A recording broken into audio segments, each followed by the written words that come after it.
Pinakabago.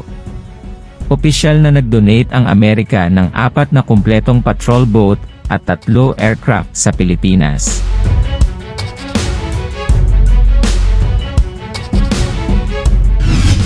Magbibigay ang United States ng hindi bababa sa 4 na patrol vessel at 3 C-130 aircraft sa Pilipinas, sinabi ng White House noong Lunes, sa gitna ng pagtaas ng paninindigan ng China sa South China Sea. Ang 2 Island class at Patrol class na sasakyang dagat ay magpapalakas sa kakayahan ng sandatahang lakas ng Pilipinas, sinabi ng tanggapan ni US President Joseph R. Biden sa isang pahayag na naipost sa website ng White House. Ang paglipat ay sasailalim sa naaangkop na mga kinakailangan sa abiso sa Kongreso, sabi nito. Binigyan ng US ang Pilipinas ng 2 Cyclone-class coastal patrol vessel noong nakaraang buwan at papunta na sila sa Maynila, dagdag nito.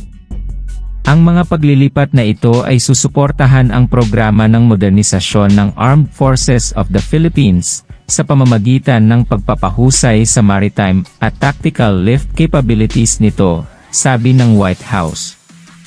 Inaasahan natin na ang pinakahuling mga donasyon na ito ng mga coastal patrol vessel at cargo aircraft ay hindi ang karaniwang itinapon na mga sira-sirang supply ng US military establishment, Temario C. Rivera, isang retiradong propesor ng internasyonal na politika sa Universidad ng Pilipinas, sabi sa isang Facebook Messenger chat.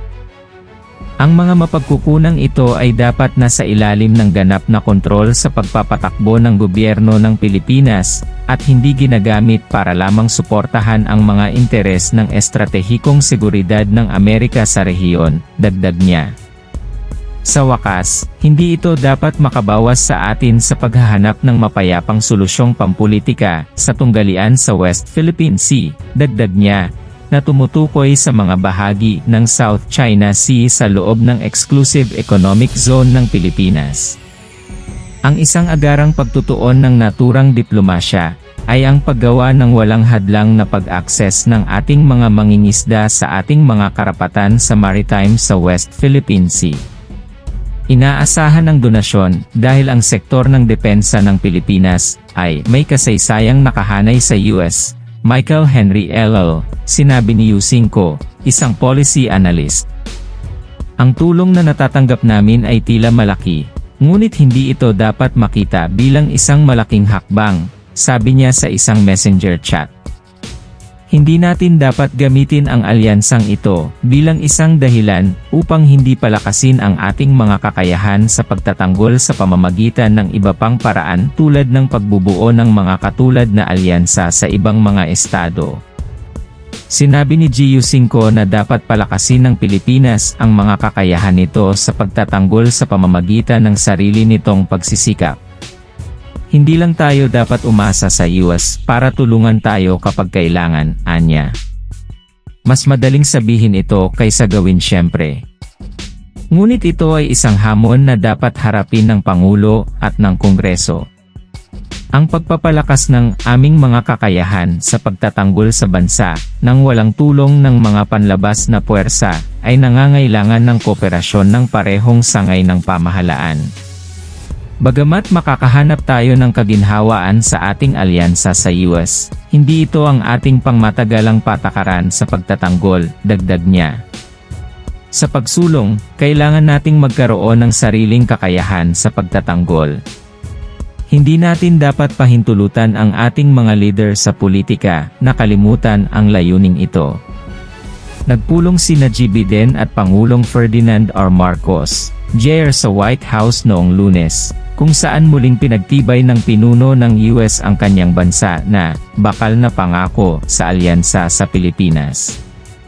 Ang dalawang leader ay sumang-ayon na magpatibay ng mga alituntunin sa pagtatanggol ng bilateral na magpapatibay sa mga pangunahing bilateral na prioridad, mekanismo at proseso upang palalimin ang kooperasyon ng alyansa at interoperability sa buong lupain, dagat, hangin, kalawakan at cyberspace, sabi ng White House. Sinusuportahan ng mga alituntunin ang patuloy na modernisasyon ng alyansa at patuloy na pagsisikap na iakma ang koordinasyon ng alyansa upang tumugon sa umuusbong na kapaligiran ng seguridad, dagdag nito. Sa ilalim ng mga alituntunin, isusulong ng Washington at Manila ang mga pagsisikap na palalimin ang interoperability, partikular sa pamamagitan ng pinahusay na pagpaplano ng bilateral, pagbabahagi ng impormasyon, pinabilis na pag-unlad ng kakayahan sa pagtatanggol at pakikipagtulungan sa mga umuusbong na hamon sa seguridad.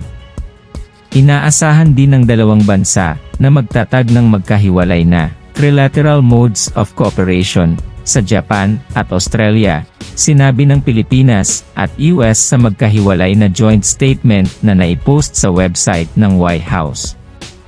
Tinatanggap ng mga pinuno ang pakikipagtulungan sa mga kasosyo na kapareho ng pangako ng US at Pilipinas sa internasyonal na batas at paggalang sa isa't isa, sabi ni G. Biden at Chi Marcos sa pahayag, ilang oras pagkatapos ng kanilang pagpupulong. Sa diwang iyon, muling pinagtitibay nila ang kanilang malakas na suporta para sa sentralidad ng ASEAN, Association of Southeast Asian Nations, at ang pananaw ng ASEAN sa Indo-Pacific. Ang Manila at Washington ay tinatanggap din ang mga pagsisikap ng isang quadrilateral na alyansa sa pagitan ng US, Australia, India, at Japan upang suportahan ang isang mapayapa at matatag, nakabatay sa mga patakaran na rehiyon na ang ASEAN sa sentro.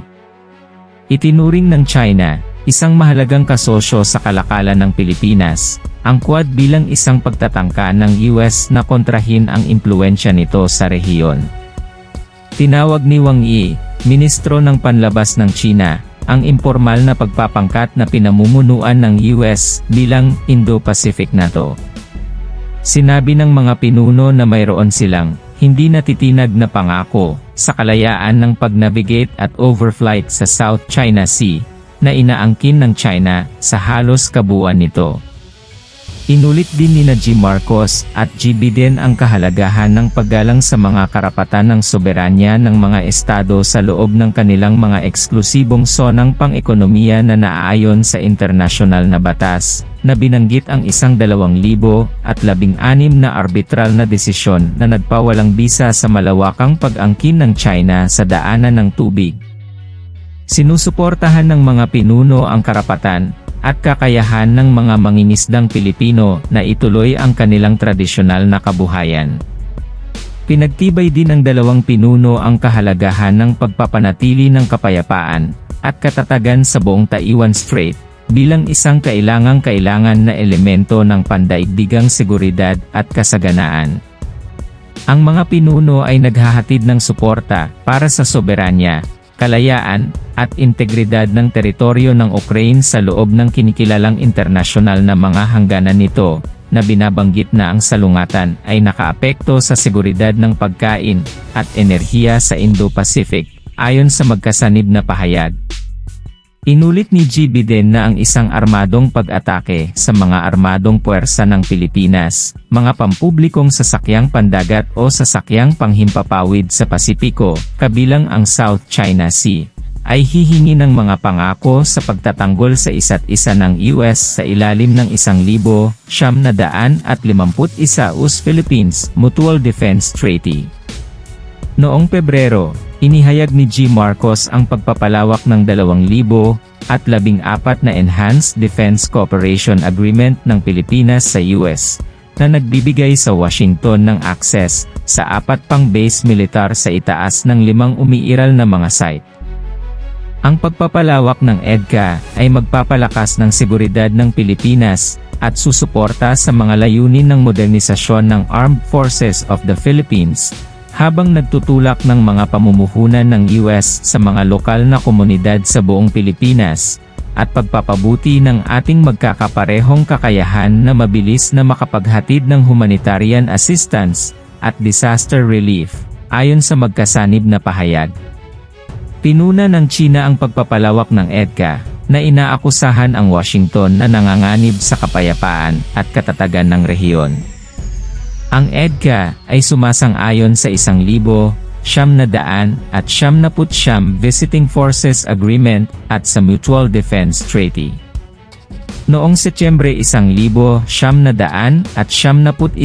bumoto ang mga Pilipinong senador na wakasan ang isang kasunduan sa base militar na nagtapos sa isang siglo ng presensyang militar ng US sa Pilipinas.